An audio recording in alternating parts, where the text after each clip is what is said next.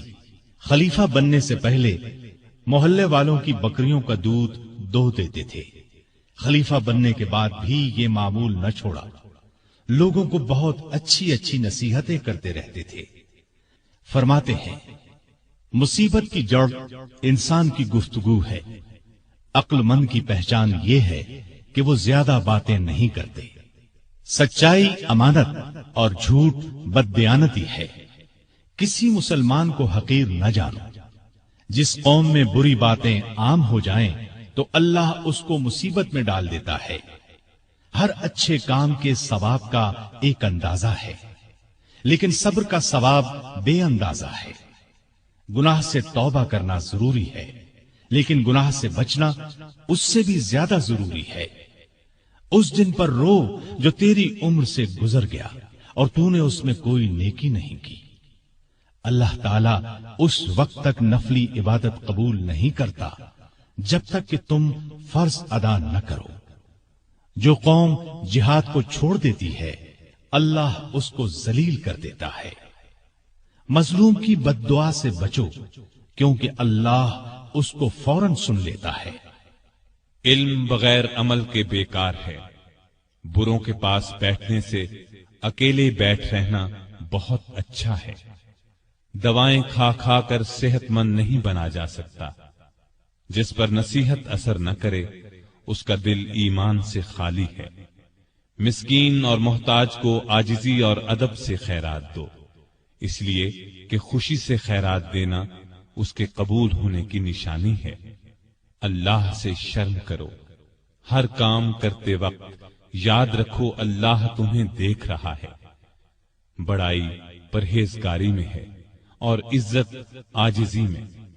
آپس میں بھائی بھائی بن کر رہو جیسا کہ تمہیں اللہ نے حکم دیا ہے۔ ایک دوسرے سے تعلق مت توڑو، کسی سے حسد نہ کرو اور نہ کسی کے خلاف دل میں کینہ رکھو۔ سامعین محترم، ابھی آپ دارالسلام اسٹوڈیو سے خلفائے راشدین کا پہلا حصہ خلیفہ راشد سیدنا ابو بکر صدیق رضی اللہ عنہ سماعت فرما رہے تھے۔